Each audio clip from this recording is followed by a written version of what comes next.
All right. Thank you to the worship team. I like it when we can strip it down like that sometimes. It's just really intimate, and really appreciate the words and the songs that were chosen and spoken. Welcome to all those who are streaming today. We're really happy that you could join us, although from afar, or we missed Carol here. I saw she was on the stream. I hope you're feeling okay, Carol. Hello to the Goods who are tuned in on there, and to Mom and Dad, and there's one other group on there I can't recall, but welcome to everyone on the stream. Welcome to any guests and visitors. We're super glad that you're here. We want to talk today something that's it's kind of in keeping in the same vein of what Eric and Scott have been talking about in the last couple of weeks, and as it relates to creation. But I don't think I've ever heard this topic necessarily addressed in a sermon. I'm not saying it's not out there. I'm sure it is. But in my little sphere, I've not actually heard this before. So I'm hoping to do something today. A couple of weeks ago, I heard or felt when I was praying about what I'm supposed to talk about, and the phrase "God is light" kept going through my head. So I want us to turn. We don't even have to turn, but let me read to you from Genesis 1, verse 1. In the beginning, God created the heavens and the earth. Now, we can jump to a couple conclusions what happens between verse 1 and verse 2, but it seems that the earth had taken on some sort of destruction or some sort of chaos, because it says the earth was without form and void, and darkness was over the face of the waters, and the Spirit of God was hovering over the faces of the waters. And then God said, "Let there be light," and there was light. So the Bible begins with all this darkness. And what is the first thing that happens? We're all the way down to verse 3 in the Bible, and what we're talking about already, because it seems to be pretty important, is light. So there's something special about light, and that's what I want to talk about today. I want to follow the trajectory of light through the beginning of the Bible, through to the end of the Bible, and focus on this particular theme, God's light and how he manifests it, and how he shows himself in various ways to man, and manifests in that sense. Talk about parts of his character, but then also talk about the metaphorical application of light versus dark. If you just do a search for light in the Bible, I don't even begin to tell you how many light or its derivatives or glowing or fire, it's replete throughout there. So I have a lot of scriptures today. We're definitely not covering them all. But there will be quite a bit of scriptures because I just really can't say it any better than the Word says it. So we will be spending some time in the Bible today. So get ready, get those fingers ready. But first, I want to get a little bit sciencey. Have we ever stopped to think about what an amazing thing light actually is? I mean, it's something that we just take for granted, I think. It's just like everything else that we have, be it the air that we breathe or be it any other thing in creation. Light is amazing, and the more you look into it, it becomes more and more just unbelievable, to be honest. So in doing the research for this, I started to look into what is this? How does light travel? How does it propagate? What is it comprised of? How does it split? How can it be recombined? How can it be arranged? And what I found is that most of it's just completely over my head. So it's going to be really hard to talk about it, but I can take very fine and small elements of it and kind of describe it, because I want us to understand what this substance is, if you can call it a substance, what this is. And as you go deeper, you get into Einsteinian physics, you get into special relativity, you get into space-time continuums, and you find that as you go deeper and deeper into light, well, it takes you into origins, from a strictly scientific standpoint, it takes you into origins of universe. And so the Bible, what does it say the first thing God did? There was light. And so we begin from that standpoint in understanding that when you delve into the formula and all the different theories that Einstein had, it's a beautiful thing that it points back to origins. And the Bible starts in that same way. In fact, it's so interesting. There's so many things we don't know about light. It surprised me to learn this week. I learned this week. No one has ever measured the one-way velocity of light. It's not been done. It has not been accomplished. We know that light travels at 186,000 miles per second.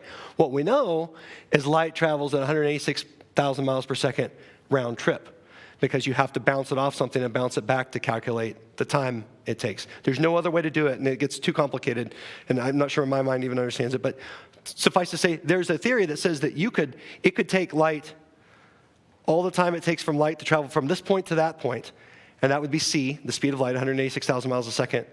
But in theory, it could instantly, in an instant of thought, could be back here for the return journey. We can't determine that, but that would really make our assumptions and suppositions of the time-space continuum do all sorts of crazy things. So there's just so much stuff we don't know. And what I can tell you is basic, really very basic. Light's an electromagnetic wave. It's just like an X-ray or a radio wave, the radio waves that come in that our radio decodes. And just in the exact same way, it's a radio wave in a different frequency set, but that comes in, and our eyes are like the radio. Our eyes decode what's going on in that light spectrum. So we can see within this visible spectrum, we can see the colors of the rainbow. You can also consider the light spectrum also includes infrared and ultraviolet, which are invisible to our eyes. But it's all within this spectrum. And our eyes have been made to where they're able to decode this particular electromagnetic wave. Now, it's kind of similar, and this is where it gets a little fuzzy for me. The law of conservation of matter says that matter can neither be destroyed nor created, but it only changes phases. So for instance, if something comes in and it will convert into heat, if you burn something, it doesn't go away. It converts into heat, into other byproduct. It doesn't actually get destroyed. It just changes forms and goes somewhere into the known universe. I would say in my kind of attempting to grasp at this, light is similar and dissimilar at the same time. So light is, in theory, as it travels in these things called photons. You all probably remember some of this from school. And photons are amazing little things in that they can be instantly created and instantly destroyed. And so on the surface, it looks to me like this violates the law of conservation of matter, because light is not actually truly, photons are not truly massless. They're massless in some states, but if you look at it, it actually does have the tiniest amount of mass. And so it becomes a question of, well, is it in a rest state or what? And all the stuff I don't understand. But I want you to understand this. Photons can be created and destroyed. Do you remember in science class we had the nuclear model? You have the proton and you have the neutron, and in orbit of them is the electrons. Electrons have sequential orbits. There's no in-between. They can be on this orbit or they can go to that orbit. Think of the orbits like stairs. It takes energy, if you're at this orbit, it takes energy to come up to this orbit, but there's no half step. You're either here or you're here. And the way those electrons get there is through energy input. Now when a photon from light comes in and hits the electron, it makes it jump up. And likewise, so that adds energy to the molecule or the atom. Likewise, whenever something is burnt or gives off light or is heated up, such it does that, energy is given off, so the electron comes down a ring and it shoots off a photon, which is what we perceive as light or color. And so it's this really intricate and amazing system that God has designed. And so the question is, like, where does this photon come from? And scientists are kind of trying to figure that out. And one guy, I forgot where I got this from, but the quote is, "Strangely, it doesn't seem to come from anywhere. The universe must put all the extra energy somewhere, and because electrons and atoms are electromagnetic phenomena, a photon is born with the required energy, and it's born instantaneously. And then it's on reception. So for instance, if I'm taking in light right now, as you all are, that photon hits your rods and cones in your eye, instantly goes away. There is no more photon." Isn't that amazing? Like, God, it's enough that God designed the eye as he did, but now the light that interplays with that and all the different things that happen just so that we can see and have vision in this place. The other thing about light is it's the fastest transfer of perceivable energy that we currently know about. Now, I think that God can travel at speeds faster than light, and however that works, I don't know. But light travels, it's the fastest transfer of energy that we currently understand. Keep in mind the things that light can do. Light can do amazing things. Light can heal. And I'll talk a little bit about how this works. Light can heal, light can destroy. it obviously regulates the temperature here on Earth. Some people say that CO2 is what regulates it. I would tend to believe that CO2, which comprises 0.04% of our atmospheric composition, has a little less to do than maybe that massive flaming ball up there that gets solar flares and variances. It controls the temperature on Earth, here on Earth, basically. UV, in the form of light, it cleans, it sanitizes. It reveals things. You all have flashlights. We have the lights on in the room. It reveals what's going on. We can see around us. We can understand what's happening because it's not hidden in dark or in dark places. The light warms us. It imparts nutrients and energy into us. It gives the chlorophyll for plants. Which basically is the basis of all life on Earth, right? So the light comes, the plants convert that to chlorophyll. The animals eat the plants. We eat the animals. It sustains it. Actually, and then light can come into our skin and give us vitamin D, infuse us with healthful benefits.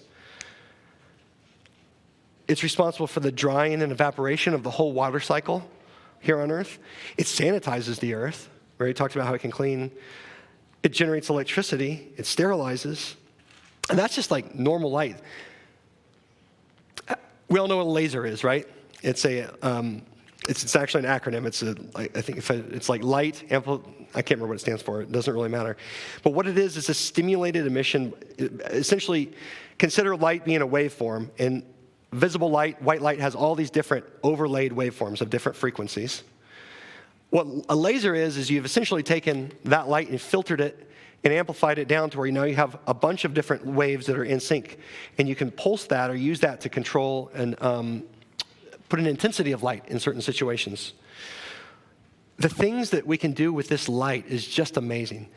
Lasers can wreck your eyes or they can fix your eyes. I had LASIK back in I think 2009, and it was an amazing thing because they're like, just hold your eye open and stare at that thing, and like rainbows exploded in my eyes. The best I can spell it. It looks like all these crazy colors of lights. So you can use it to destroy, but they always say don't look at lasers, right? You can't do the homemade $5 drugstore laser and just look at it. It doesn't work for LASIK. I probably tried that when I was younger, maybe. You can use it for communications. You can embed data into light to transfer things. That's how fiber optic communications work. That's how data is often transmitted throughout the globe. In industry, in my field, in mechanical engineering, you can use it to cut. You can use it to engrave. You can use it to not cut. You can use it to weld. You can use it to clean off rust from a surface. You can watch a laser move across a beam. It goes, and then all of a sudden it has no more rust. It's been burnt off by the laser. You can use it to grow hair. You can use it to take hair away. You can use it to take away tattoos. You can use it for military things, for missile guidance, for law enforcement, for fingerprint detection, for speed enforcement. There's this nonstop thing that you can use it for printers. I think the first commercial use of it actually was the barcode scanner that we see at stores. So it can read and transmit data. CDs. Some of the more recent research they've been throwing into what lasers can do is they actually can use it because there's a finite mass. A laser strong enough in a vacuum, they can use it to actually light to levitate an object. It's fantastically amazing. And weirdly, you can also use it to cool stuff.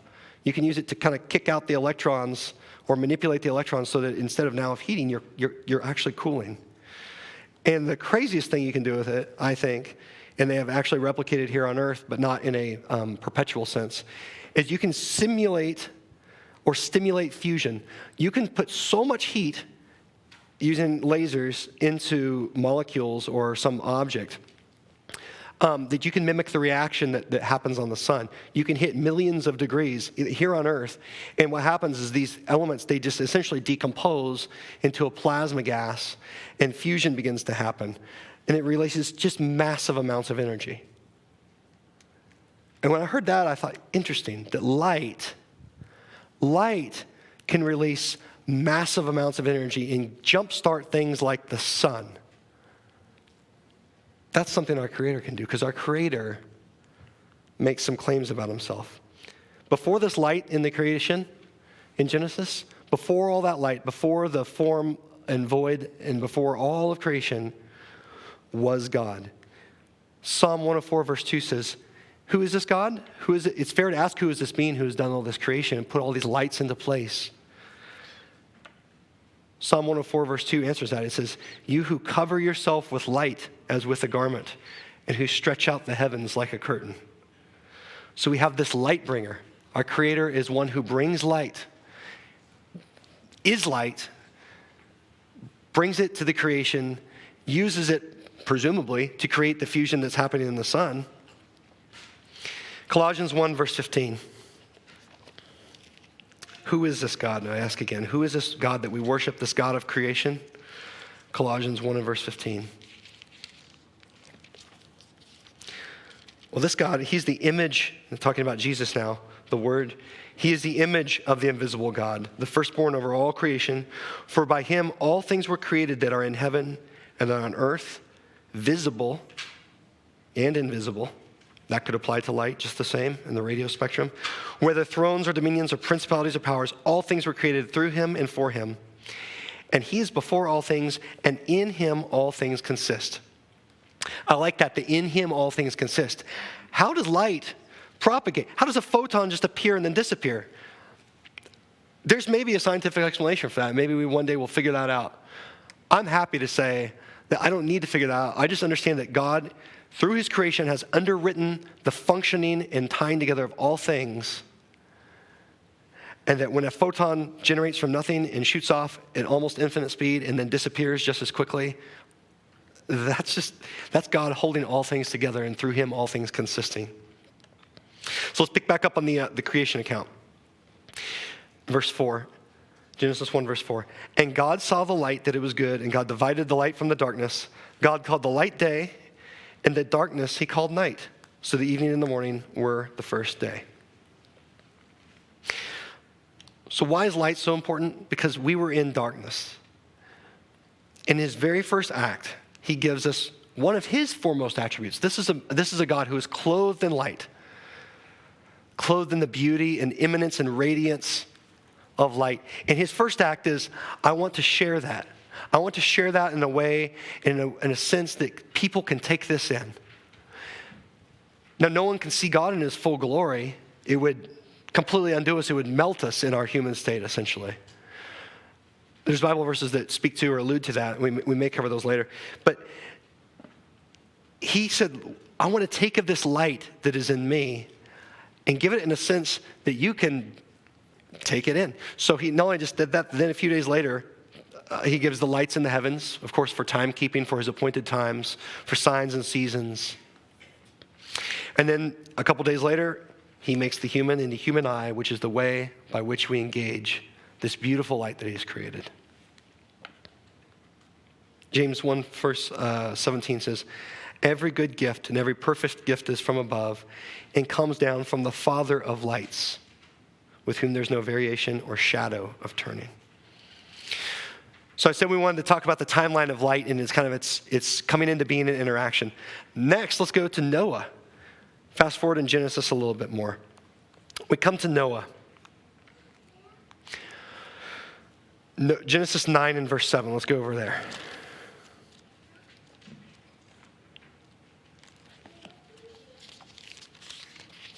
Genesis 9 and verse 7. This is post-flood. And God has given them their marching orders, basically. He says, as for you, be fruitful and multiply, bring forth abundantly in the earth and multiply in it. Then God spoke to Noah and his sons with him, saying, and as for me, behold, I establish my covenant with you and with your descendants after you, and with every living creature that is with you, the birds, the cattle, and every beast of the earth with you, of all that go out of the ark, every beast of the earth. Thus I establish my covenant with you. Never again shall all flesh be cut off by the waters of flood. Never again shall there be a flood to destroy this earth. And God said, this is the sign of the covenant which I make between me and you, with every living creature that is with you, for perpetual generations. And here's what I'll do. I set my rainbow in the cloud. It shall be for the sign of the covenant between me and the earth. And it shall be that when I bring a cloud over the earth, that the rainbow shall be seen in the cloud. And I will remember my covenant, which is between me and you and every living creature of all flesh. And the waters shall never again become a flood to destroy all flesh. The rainbow shall be in the cloud, and I will look on it to remember the everlasting covenant between God and every living creature that's on earth. And then he says, in summary, this is the sign of the covenant which I've established between me and all flesh that's on earth. So first off, we understand the purpose of what the rainbow is. This is a totally different topic, but the rainbow has been co-opted. It's been taken away, or it's been attempted to be taken away from God to mean something completely different in the age that we live in. Not only is that completely wrong, but it's rebellious to its core, because it's essentially flouting this object of covenant as to why. Because remember, the world had just gone through a cleansing because the sin was so great among all men. And just been through a cleansing. This was the sign that we won't do it again. So it's almost like it's flouting that, look what we're doing. Look what we're doing. You said you can't destroy us that way again. That's the way I think it, whether they intended that or not, I think that's the way the enemy intended it to be used. The other day I was watering plants in the garden, and I had the spray head going. I've told this story to some of you all, so I apologize if you've had to hear this again. But I had the spray head going, and I was watering, and a wind picked up or something. It kicked some mist up. And just right in front of me, a few feet in front of me, there was a beautiful little rainbow.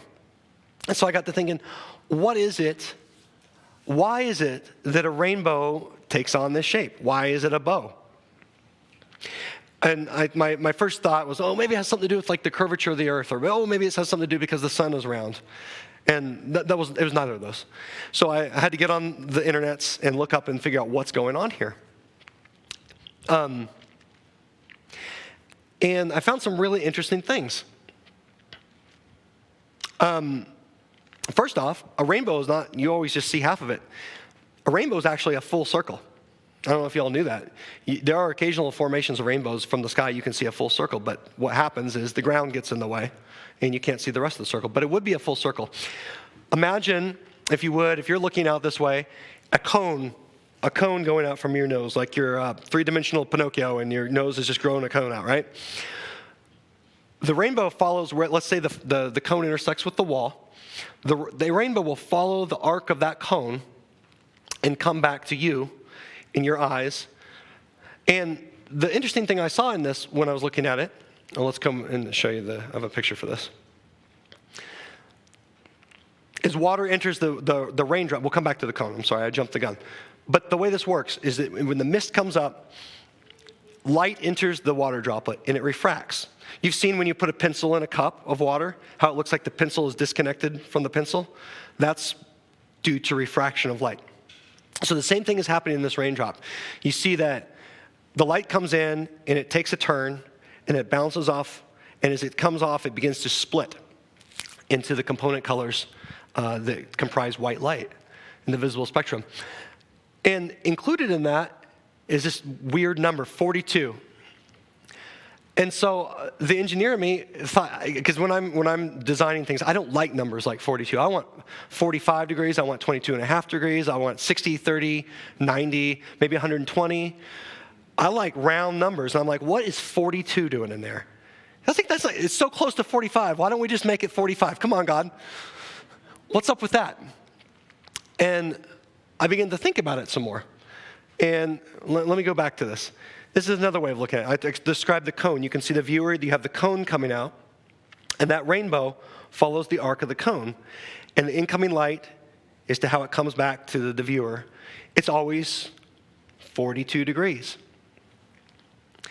And so I was reading and thinking about this, and I prayed a little bit about it, and here's what I think the Lord gave me. I may be mistaken on this, but I'm pretty sure that the Lord gave this to me, and I think it's awesome. And then I found out in part, as I continued to research, that it's actually not just 40 degrees, it's 40 to 42 degrees. There's a spectrum. 42 degrees is where the brightest incident happens, that's the red. And as you go down through the different colors, you come down to 40 degrees. So red is 42, 40 is the violet. And here's what I think the Lord gave me, as early as even last night, because I was like, what's 40 doing there? 40 doesn't have anything to do with anything. Or does it? 40 refers to the days of flooding, or it could. That's what I think it is. But even cooler than that, 42, this weird number that has no business being there. What is that? That's the combination of man's number. Man was made on the sixth day. Man is understood to be 6 in the Bible in numerology. God is, of course, 7. And this is the agreement between them. I think it's awesome. If you multiply 6 and 7, you get 42. And the only angles you find a rainbow to occur is between 40 and 42 degrees. I think and this is me speculating, I think God embedded that in there so that people might find that later, or science might find that later. But because if he gave the rainbow there, rainbows already pre-existed. We know that he's clothed in rainbows, and God pre-existed the flood. So he basically took another thing of himself and put it on earth in a way that we can understand it. So either he changed the nature of light, or he changed the way precipitation came. Or he embedded an angle into the thing, because he can do that sort of stuff as a creator. Anyway, I thought that was a really cool little nugget that I just wanted to share, because it just shows that God can do amazing things and embed them in the creation, and we don't even begin to notice a fraction of it. Not to mention like DNA. There's all sorts of cool stuff put in there. So we come from Noah, and there's other instances we can see, but Job 38:24 says, by what way is light diffused? This is God asking Job when Job's like, hey, I'm suffering here. And God says, can you do any of these things? And he asks him, by what way is light diffused? It's a rhetorical question. And the answer to that rhetorical question is, by my will.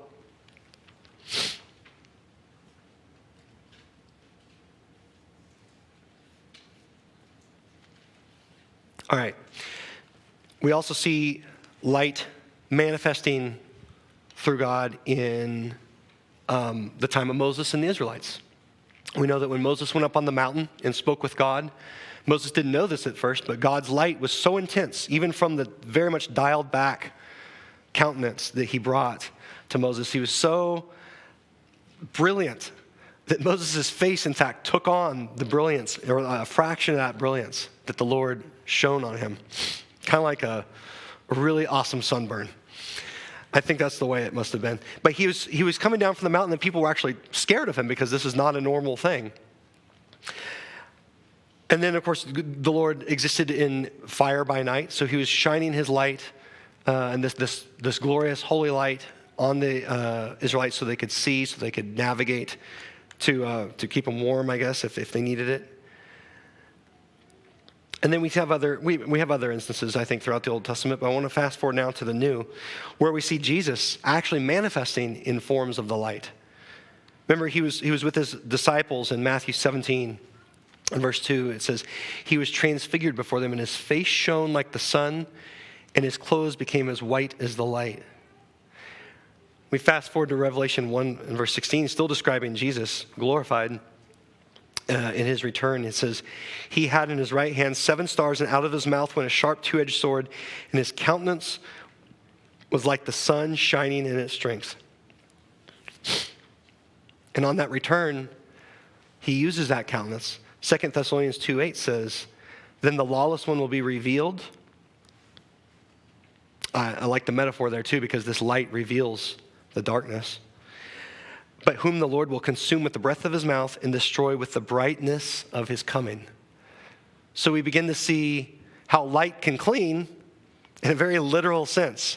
It will clean out the enemy in a very, I read this as not a metaphor. With the brightness of his coming, it will absolutely destroy all that is against God.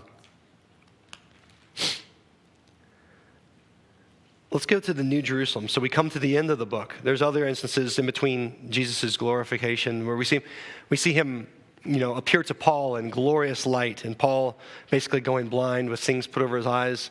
And we see other instances of the radiance. We see angels who are radiating light and this brilliance and beauty. But we come to the end of the book, and other verses that are earlier in the book that allude to the end of the book. But Ezekiel 1. In verse 26 is where we'll start, because we're talking about the end of days here.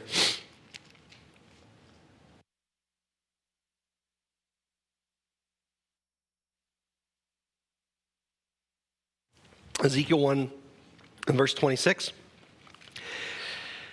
And above the firmament over their heads was the likeness of a throne, in appearance like a sapphire stone.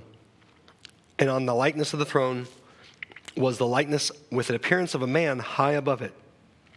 And also from the appearance of his waist and upward I saw, as it were, the color of amber, with the appearance of fire all around within it. And from the appearance of his waist and downward I saw as it were, the appearance of fire with brightness all around. And like the appearance of a rainbow in a cloud on a rainy day, so was the appearance of the brightness all around it.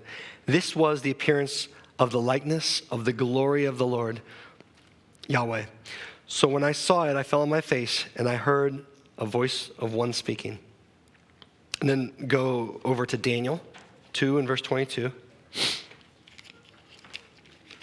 These prophets, Ezekiel and Daniel, got to see some really cool things. Daniel 2, verse 22. He reveals deep and secret things. This is the Lord they're speaking of course. He knows what is in the darkness, and light dwells with him. I have heard of you that the Spirit of God is in you. Oh, I'm sorry. That's skipping forward to Daniel 5:14. I'll just read it to you guys. And I've heard of you that the Spirit of God is in you, and that light and understanding and excellent wisdom are found in you. And then Daniel 10, verse 6 says this. His body was like beryl, which is a gemstone. His face like the appearance of lightning. His eyes like torches of fire. His arms and feet like burnished bronze in color, and the sound of his words like the voice of a multitude. So this is the being in heaven being described as he is. Not as man can see him, but as he is Ezekiel and Daniel were allowed to see him in this vision. Revelation 21. Now, it is this king, it is this God that has come back to earth to rescue those who are his people. He has put an end to all sin. All things have been made new. And we pick up in verse 23 of Revelation 21. And it's describing the glory of the New Jerusalem. The city had no need of the sun or the moon to shine in it, for the glory of God illuminated it. The Lamb is its light. And the nations of those who are saved shall walk in its light, and the kings of the earth shall bring their glory and honor into it. There shall be no night there. They need no lamp nor light of the sun, for the Lord God gives them light, and they shall reign forever and ever. The saints shall rule with the Lord forever and ever. So this is the being. This is our God. This is our Jesus. This is our Lord, who is in the New Jerusalem. But I want to point something out here now. Revelation 21:18. Just turn back a few verses. And this is the description. I think Scott may have read some of this last week, but I want to talk about the construction of the New Jerusalem. The construction of, this is verse 18, the construction of the wall was of jasper, and the city was pure gold like clear glass. The foundations, this is what I want to focus on. The foundations of the wall of the city were adorned with all kinds of precious stones. The first foundation was jasper. I'm going to eliminate the count, but I'll say it was jasper, sapphire, chalcedony, emerald, sardonyx, sardius, chrysolite, beryl, topaz, chrysoprase, I guess, jacinth, and amethyst. So I'm bringing up these gems. What does this have anything to do with light? That's the theme of the message, after all, right? Well, it's been in recent history, I guess in the last couple hundred years, that scientists have been able to determine that certain gemstones have what's called an anisotropic or an isotropic crystalline structure. A diamond has a very ordered crystalline structure. If you were to look at it with a really good microscope, you'd see that there's like a lattice of all the molecules and atoms kind of connecting, and it creates a beautiful isometric structure. So what happens is when you shine, light can essentially pass through it unaffected. So light comes in and it doesn't refract off and do different things. And so it kind of goes through like that in some ways. You know, you'll see a diamond, how it kind of twinkles, but we're talking about a special kind of light here. And I'll explain that in a second. Other gems have been found to be what's called anisotropic. So they have a different crystalline structure. And what no one could have known when the Bible was written is that, according to the website I've been reading anyway, every single one of these gems in the Revelation 21 foundation are all anisotropic. There's no isotropic. Now, why is that relevant? When you take a light and you double polarize it, polarizing it essentially takes out some of the waveforms and filters. You've seen polarization. When you turn your sunglasses, you can see how it manipulates light. Now, if you double polarize a light, it's called cross-polarized. Gemologists use this to kind of look in and to see things because it reveals certain things about it. Other people can say it's close to a pure light, which is like a monochromatic. But when you hit anisotropic gems with a pure light or a certain type of light, let me back up. When you hit isotropic gems with this sort of light, this is what you get. Kind of plain. When you hit all the gems that are found in the foundation of the New Jerusalem with this light, this is what you get.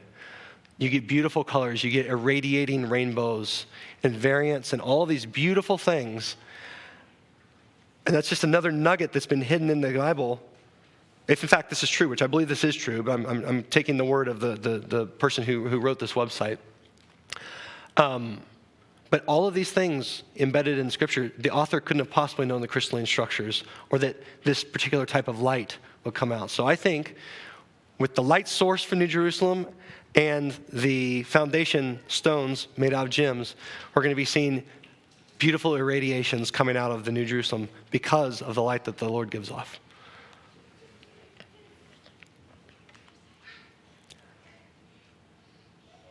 I think I'm a little behind on those slides.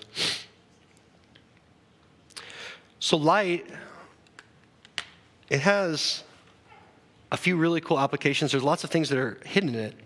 I wanted to talk a little bit about that because I think it's really inspiring to see who the Lord is and why he cloaks himself in light. It's not just something coming out of a bulb. I mean, it is, but it can do so much more, and it's something that is so foundational to who the Lord is. And so now I want to try to apply the balance of the Scriptures, basically speak of light in more terms of metaphor. So knowing what we know about light and have talked about light, I hope that these Scriptures maybe mean something different to you than before, now that we've kind of learned a little bit about light, because it works that way for me. John, in the book of John, in the book of 1 John, talks a lot about these metaphors with God being light. 1 John 1 and verse 5. This is the message which we've heard from him and declare to you, that God is light, and in him is no darkness at all. If we say we have fellowship with him and walk in darkness, we lie and we do not practice the truth. But if we walk in the light as he is in the light, we have fellowship with one another. And the blood of Jesus Christ, his son, cleanses us from all sin. Also, the book of John, 1 through 4. In him was life, and this is a composite. I'm going to jump through John, but these are the composites of the light scriptures in John put together in one. So it'd be John 1, John 3, and John 5, and John 8. In him was life, and the life was the light of men. And the light shines in the darkness, and darkness did not comprehend it. This was the true light which gives light to every man coming into the world. And this is the condemnation, that the light has come into the world, and men love darkness rather than light, because their deeds were evil. For everyone practicing evil hates the light, and does not come to the light, lest his deeds should be exposed.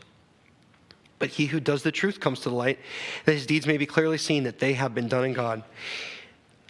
He was the burning and shining lamp, and you were willing for a time to rejoice in this light. And this is 8:12. Then Jesus spoke to them again and said, I am the light of the world. He who follows me shall not walk in darkness, but have the light of life. If you would, don't mind playing along with this, close your eyes and just see the darkness in there. Now, imagine that you're trying to go through a room. You're trying to find your way through a world without the benefit of vision, without the benefit of light coming into your eyes. How effective would that be for you? To be sure, it can be done. There are people who are blind and who either made that way or who are born that way. But it's not an effective way to go through life, to take in all the visual inputs and to make sense of it all. There's the story of the three blind men who tried to figure out what an elephant was. And someone went up and grabbed its leg and said, it's like a tree. And someone went up and grabbed its tail and said, it's like a snake or something, or a fire hose. And then someone went and grabbed its tusk and said, it's like a rock. And then someone grabbed its tail and said, oh, it's like a small dog or something like that. I don't know. The fact of the matter is you can't see. You don't understand. You're not seeing the full picture. And this is what it is when we're in the darkness. When you're in the darkness, things don't make sense. You can't see things for what they are. But then God comes in. Open your eyes. God comes in and light casts on everything. It reflects on things. It comes back into you. Your eyes make sense of it. You now understand that this was not a dog, rock, tree creature. It's just an elephant.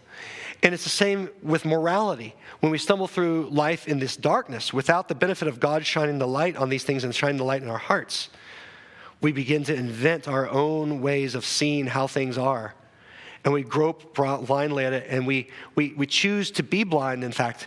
We choose to ignore the light because we want to make up what it is. We say, no light. We want to make up what it is that we can believe in instead because we want to create that image in our own head rather than what actually is. Because maybe we don't like what actually is. Maybe we don't want to accept what actually is. But what actually is the reality. And that God's shining that light on what is good. He is the truth and the way and the light. And that's the reality that we have to accept. And God gives us that ability. Psalm 36:9 says, "For with you is the fountain of life, and it's in your light that we see." And it's the same God who created all this complexity and beauty of visible light, who is able to take and enlighten our hearts, to shine the metaphorical light in our hearts, to shine the metaphorical light in our light. 2 Corinthians 4:6 says, "For it is God who commanded light to shine out of darkness, who has shown in our hearts to give the light of the knowledge of the glory of God in the face of Jesus Christ." And now if you'll allow me, this is going to be a little, like I said, this is a little scripture heavy, but if you'll allow me, Paul talks a lot about light and how it interplays with our hearts and our minds and in seeing the Lord. I have a composite here I put together of Ephesians, Philippians, Colossians, 1 Thessalonians, 1 Peter, and 2 Peter. I guess there's some Peter in there too, not just Paul. But I'd like, if you'd let me, to read this. Starting in Ephesians 5, verse 8. "For you were once darkness, but now you are light in the Lord. Walk, therefore, as children of light." In verse 13. "But all things that are exposed are made manifest by the light, for whatever makes manifest is light." Verse 14. "Therefore he says, awake you who sleep, arise from the dead, and Christ will give you light." Philippians 2:15. "That you may become blameless and harmless, children of God without fault in the midst of a crooked and perverse generation, among whom you shine as lights in the world." Colossians 1:12. "Giving thanks to the Father who has qualified us to be partakers of the inheritance of the saints in the light." 1 Thessalonians 5:5. "You are all sons of light and sons of the day. We are not of the night, and we are not of darkness." 1 Peter 2:9. "But you are a chosen generation, a royal priesthood, a holy nation, his own special people, that you may proclaim the praises of him who called you out of darkness into his marvelous light." And his light is marvelous. We've been talking about it, all the things it can do and does. 2 Peter 1:19. "And so we have the prophetic word confirmed, which you do well to heed as a light that shines in a dark place until the day dawns and the morning star rises in your hearts." Who's the morning star? It's Jesus. Jesus refers to himself as the bright morning star. Now, certainly Lucifer has attempted, or the devil, commonly referred to as Lucifer, but he attempts to be an angel of light and shines in that way. But Jesus is the bright and morning star. I want us to understand in these concepts of lights, remember how God appeared to Moses and he shone off. Let us be in our life taking that light that God gives us and reflecting it. Just like the moon takes the light of the sun, it's the lesser light, but it reflects that light from the sun back to men on earth. Let us be like the moon who takes the light of the sun, S-O-N, reflects it back to those here on earth, to show them that light that is in us, to show them that hope. And the church, we're told over and over that the church is to be a light. You know what else the church is represented by? Candlesticks, right? Remember in Revelation, Jesus is walking through the candlesticks, or the light stands, and he's talking to the seven churches, and then you have, there's several instances in the Bible where he refers to that as his candlesticks. Where do these candles get their light from? No? Do they self-will it? Does it come from themselves, or it comes from a fuel? And if you'll recall, the lights in the temple were fueled by oil, olive oil. Oil is the Spirit. It represents the Spirit. If we are to be a church that gives off light, It has to be fueled by the Spirit. Just walking around being nice to people, that's good, that's important. But if it's not from a place that's Spirit-led, that's the fuel of the Spirit that's giving us this light, then it's not going to be legitimate, it's not going to work. If we want the church to be a light, it's because the oil of the Spirit is there, and we are letting our lights brightly burn as powered by that. Psalm 104 says, "Bless the Lord, O my soul. O Lord my God, you are very great. You are clothed with honor and majesty, who cover yourself with light as with a garment, who stretch out the heavens like a curtain." Light sustains us both physically, metaphorically, and spiritually. So glory be to God, the one who from time immemorial, who's been clothed with rainbow, who has shared this gift with us, this gift of light that we get to actually see both physically, both metaphorically, both and spiritually, and who shines his light into our hearts that we may be live. Glory be to this God, and as 1 Timothy 6:16 says, glory be to this God who alone has immortality, dwelling in unapproachable light, whom no man has seen or can see, to whom be honor and everlasting power. Amen. I hope you guys see light a little bit differently as we go through this. Love you guys, and if you want to do a good study, go look at all the instances in light, because we just scratched the surface today. Hope you all have a good Sabbath.